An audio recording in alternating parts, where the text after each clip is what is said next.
फौज के कमरे में आराम कर रहा था। अचानक खिड़की के खुलने से उसकी नींद टूटी। उफ, ये होटल वाले भी ना खिड़की भी ठीक से लॉक नहीं करते। अमन खुद से कहता हुआ अपने कमरे की खिड़की बंद करने जा ही रहा होता है कि एक बार अमन का हाथ दबोचकर उसे खिड़की के बाहर खींच पीछे जंगल में ले गया। जंगल में कुछ दूर ले जाने पर बाघ ने उसके पैर का अंगूठा उखाड़ फेंका। फिर इसके बाद उस बाघ का रूप अपने आप ही बदलने लगा, जिसे देख डर के मारे अमन अपनी जान की भीख मांगने लगा। कौन हो तुम और मुझे यहाँ क्यों घसीट कर लाई? मगर इससे पहले कि अमन अपनी बात पूरी करता, उसके शरीर से उसकी आत्मा को अलग कर दिया गया और फिर एक बार पूरे जंगल में मौत की शांति पसर गई। ये बात सन 1920 के अवध राज्य के एक गांव दुरियाबाद की है, जहां पंडित नारायण अपनी बेटी रेशमा के साथ एक कुटिया में रहता है। नारायण इस गांव के दुर्गा मंदिर का इकलौता पंडित है और उसकी बेटी रेशमा 16 साल की एक बेहद सुंदर लड़की है और उसका दिमाग किसी 6 साल के बच्चे जैसा है। उसके इसी भोलेपन का फायदा गांव के जवान लड़के अक्सर उठाने की कोशिश करते हैं। उन्हें जब मौका मिलता वो रेशमा से बातें करने के बहाने उसे इधर उधर छूते।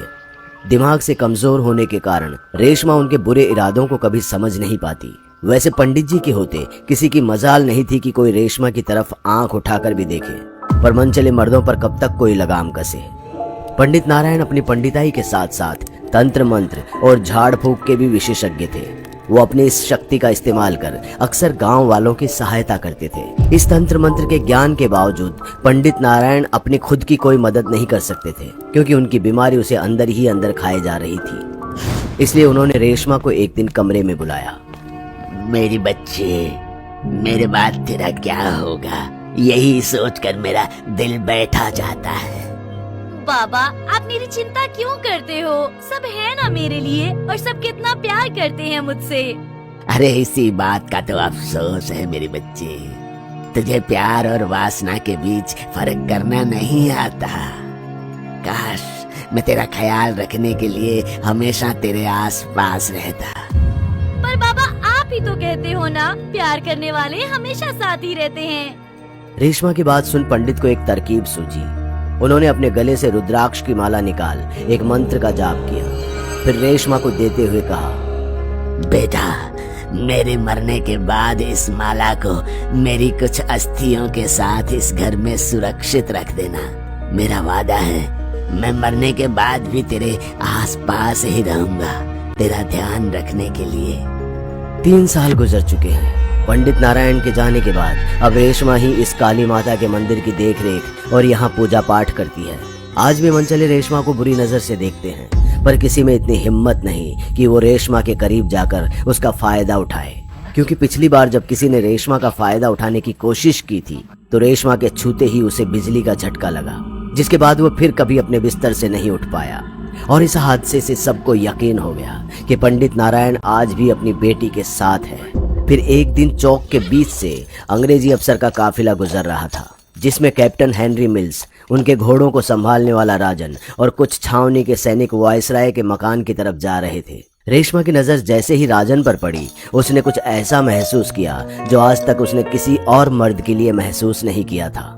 मगर वो ये नहीं जानती थी कि किसी और की बुरी नजर भी उसे लग चुकी है, और वो और कोई नहीं, कैप्टन हेनरी मिल्स था। समय बीतने के साथ राजन और रेशमा में नजदीकियां बढ़ने लगी। राजन अस्तबल में अपना काम खत्म करने के बाद अक्सर शाम को काली माता के मंदिर में चला जाता और रेशमा से बातें करता। मगर जहां एक तरफ प्यार पनप रहा था तो दूसरी तरफ दुरियाबाद में मौत का तांडव भी शुरू हो चुका था। हर दूसरे दिन किसी न किसी की लाश खेतों में बरामद होती और सभी किसी आदमखोर का शिकार होते, जो गर्दन, हाथ और पैरों को नोचने के बाद मृतक का खून आखिरी कतरे तक पी जाता। इधर किसी ने गांव वालों में अफवाह फैला दी कि इसमें रेशमा और उसके मरे हुए पिता की आत्मा है। गांव वालों ने रेशमा और राजन को शक की निगाहों से देखना शुरू कर दिया। यहाँ तक कि मंदिर में अब कोई रेशमा के हाथ से प्रसाद भी नहीं लेता था। एक रात जब गांव वालों ने चौराहे पर 2 जवान लड़कों की नोची उघड़ी लाश देखी तो उनके सब्र का बांध टूट गया। उन्हें पूरा यकीन हो गया था कि इस हत्याकांड को अंजाम देने वाला कोई और नहीं, रेशमा ही है। यही सोचकर गांव वाले गुस्से में मशाले लेकर रेशमा के मकान पर धावा बोल देते हैं, पर घर पर कोई न होने के कारण गांव वालों ने घर को ही आग के हवाले कर दिया। रेशमा जो तालाब से पानी लेने गई थी वापस आकर अपने आग से सुलगते हुए घर को देखकर रोने बिलखने लगी। इससे पहले कि वो खुद को संभाल पाती, एक गांव वाले ने उसे देख लिया और सबको सूचना दे दी। गुस्से से भरे हुए गांव वालों ने रेशमा पर पत्थर बरसाने शुरू कर दिए, जिससे वो अधमरी हो गई। मगर इससे पहले गांव वाले उसकी जान ले पाते, आखिरी वक्त पर कैप्टन हेनरी मिल्स आ गया और आते ही एक गोली हवा में चला सबको अपनी मौजूदगी जाहिर कर दी। गोली की आवाज सुन भीड़ भी एक पल में तीतर बीतर हो गई और कैप्टन हेनरी मिल्स सबके सामने रेशमा को उठा अपने बंगले पर ले गया। हे रेशमा, हम तुम्हारे लिए कुछ खाने का बंदोबस्त करके आता है, तब तक तुम इधर आराम करो। कैप्टन हेनरी मिल्स ने रेशमा से कहा। रेशमा ने हाँ में सिर हिला दिया और उसकी बात मान ली। पर कैप्टन हेनरी मिल्स ने कमरे के बाहर आते ही उसे बाहर से बंद कर दिया। बेचारी रेशमा को यह पता ही नहीं चला कि वो अब एक और बड़ी मुसीबत में फंस चुकी है। पर तभी कमरे के अंदर कुछ हलचल हुई। रेशमा को लगा कि गांव वालों ने उसे मारने के चक्कर में कैप्टन हेनरी मिल्स के बंगले पर भी हमला कर दिया है। इसी डर से रेशमा छिपने के लिए जगह ढूंढ ही रही थी कि अचानक ही उसे राजन दिखा। राजन रेशमा के लिए ही आया था। रेशमा, जल्दी चलो, यहाँ रुकना खतरे से खाली नहीं है। अब खतरा तो बाहर है, यहाँ हम सुरक्षित हैं। कप्तान मिल्स खुद मुझे बचाने आए थे। तुम मिल्स का वो सच नहीं जानती जो मैं जानता हूँ। तुम बस मेरे साथ चलो अभी। मुझ पर भरोसा है ना? ये भी कोई कहने वाली बात है राजन, खुद से भी ज्यादा। रेशमा राजन का हाथ थाम खिड़की से कूदकर भाग गई। दोनों सीधे मंदिर में आ गए। मैं यहाँ से कहीं नहीं जाऊंगी जब तक तुम मुझे सब कुछ सच सच नहीं बताओगे। सच सुनना चाहती हो ना? तो सुनो, कप्तान मिल्स कोई आम इंसान नहीं है। वो एक नरभक्षी है जो इंसानों का खून पीता है, और गांव में जो हत्याएं हो रही है उसका जिम्मेदार भी वही दरिंदा है। उस रात जब मैं मुंशी जी के यहाँ से लौट रहा था, कैप्टन हेनरी मिल्स हाथ में एक धारदार रेती लिए जैसे ही कमरे में गया तो उसे रेशमा कहीं नहीं दिखाई दी। इसी बौखलाहट में वो कब अपने असली रूप में आ गया उसे पता ही नहीं चला। अपने असली रूप में आकर मिल्स जोर जोर से दहाड़ने लगा और कमरे में इधर उधर सूंघने लगा। रेशमा के साथ हमको इस कमरे में एक और इंसान का बू आ रहा है। जो भी है उसने हमारा शिकार छीना है, अब वो हमारे हाथ से नहीं बचेगा। इतना कहते ही मिल्स खिड़की के बाहर छलांग लगा, रेशमा के शरीर की गंध का पीछा करने लगा।